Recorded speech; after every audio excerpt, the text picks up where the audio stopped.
Bom, vamos tentar falar um pouco aqui acerca da administração pública. E aí a gente teve um pouco de feriados, enfim, né, ao longo das primeiras semanas, então a gente quase que não desenvolveu muito a disciplina, né?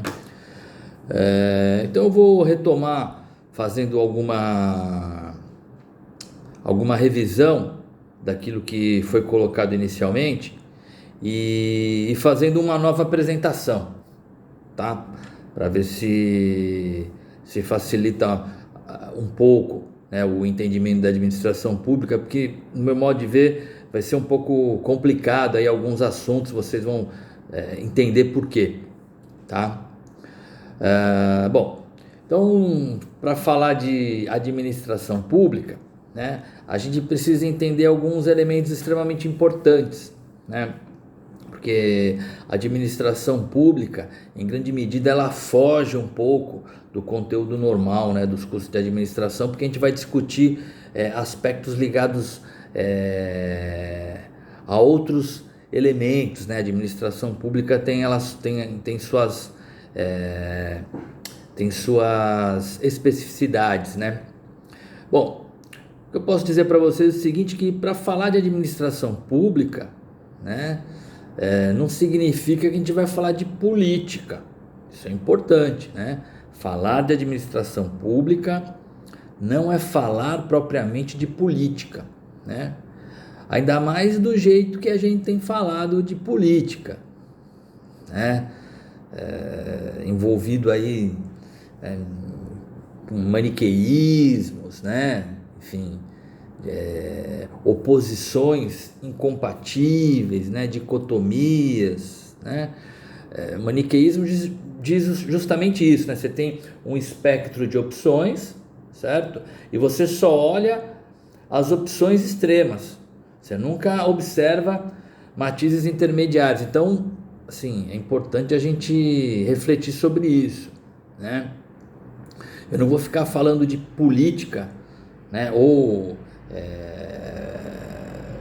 discorrer sobre assuntos do mundo político dessa forma, né? A esquerda, a direita, este ou aquele partido, este ou aquele nome, né? Isso não é política, não diz respeito ao estudo da política, e isso também é muito preocupante quando as pessoas se propõem a falar da política dessa forma, né? A defesa cega de posições, né, assumindo certa exclusão do outro, né, exclusão mútua, não é falar de política, sobretudo no sentido de estudar a política, né? É só a gente pensar o seguinte, né? A diferenciação física entre esquerda e direita, por exemplo, não serve para a gente entender as possibilidades de ação ou de opção, em termos políticos, sociais, culturais, identitários. Quando eu falo esquerda e direita, e eu penso assim em referenciais geométricos, em referenciais físicos, é muito claro, esquerda está de um lado e direita está do outro. Agora, quando eu saio do mundo físico, do mundo geométrico, e vou pensar o mundo social, essas opções, elas se misturam, tá? Escolhas dessa ordem social, cultural e política, não são mutuamente excludentes, não se excluem entre si, como se excluem no plano físico direita e esquerda, tá? Então a gente tem que tomar cuidado, porque sempre a gente vai esbarrar nessas questões e a gente tem que ter alguma reserva, tá? Enfim, e estudar, né, estudar política ou estudar no sentido geral diz respeito a você querer entender, conhecer bases, princípios, buscar compreender ações possíveis e suas consequências. Então não é uma defesa, sabe, irrestrita, cega, não é vestir a camisa de uma posição, de um partido, de um grupo político ou de um indivíduo, tá? Como se veste camisa de um time, por exemplo, tá? E a gente vai até ver essa questão aí do indivíduo, né, como que tem um caráter, digamos assim, uma dimensão da cultura brasileira que compromete muito o entendimento e a atuação da administração pública brasileira, que diz respeito ao populismo, né? Vai ter uma pílulazinha aí para vocês olharem isso aí, refletirem sobre isso, tá? Então, estudar não diz respeito a defender, diz respeito a explicar, esclarecer, tá legal? Então, a discussão, ela não pode ter, a discussão política ou a discussão que diz respeito ao entendimento da política, não pode ter um caráter competitivo, né? De querer mostrar a sua opinião de qualquer forma, a qualquer custo, né? A discussão, ela deve ser feita no sentido de você buscar o aprimoramento, tá? Das possíveis ações e alternativas que poderão ou deverão ser tomadas, tá? Se eu ficar numa competição dos discursos, né, em que a boa parte dos elementos que compõem o discurso acabam se tornando uma coisa em si, despregadas de fatos concretos, você acaba gerando um tipo de toxicidade discursiva, né? Um diálogo de surdos, uma verdadeira overdose de discursos e narrativas, e você acaba perdendo o sentido do esclarecimento, tá? Evidentemente, sim, para você gerar formas de adesão, arregimentação, posicionamento e conflito, você não precisa de esclarecimento, certo? Esse tipo de posicionamento da ordem política, né, que a gente tem visto hoje no Brasil e também não deixa de existir no mundo, tem quase nenhum ou nenhum, né, esclarecimento. A gente não sabe quais são as opções que estão colocadas em jogo. Eu escolho este partido, eu escolho esta pessoa e não sei o que vai ser feito, tá? Então o diálogo, ele tem que ser feito para o esclarecimento, tá? Conhecer, entender, tá? E como funciona, né, as instituições públicas, as instituições do mundo político.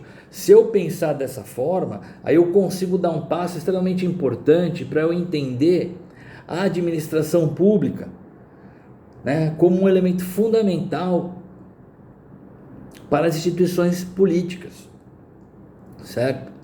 Então a gente tem que tomar cuidado, sabe, entender a história da administração pública, entender a sua funcionalidade, as suas especificidades. Não é fazer uma apologia da administração pública, mas também não é fazer um ataque contra a administração pública, tá? Então por isso, assim, eu tenho uma preocupação, porque falar de administração pública é também falar de política no sentido de entender a política, né? E a gente já carrega, né, conosco algumas opiniões e a gente tem dificuldade de desapegar essas opiniões. Então vamos procurar entender melhor, conhecer as deficiências, ter uma posição aqui mais de administrador, de gestor, ver o que é eficiência, ver o que é eficácia, ver o que é efetividade, tá? Para poder discutir melhor essas questões ligadas à administração pública que, né, vira e mexe vai envolver o mundo da política, né, das instituições públicas, né, das instituições políticas. E eu acho que dentro desse quadro vale a pena a gente entender um pouco, assim, muito rapidamente, como que se dá o estudo da política, né? Como que é o estudo da ciência política.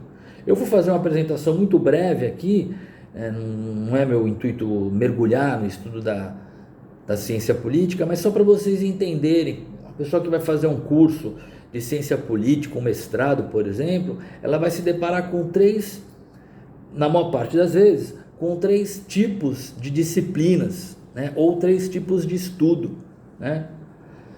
Um deles é o da teoria política, o outro é o das instituições políticas, o outro é dos métodos ou da metodologia para se estudar política, tá? Então, a pessoa que está estudando política, ela vai estudar, por exemplo, teoria.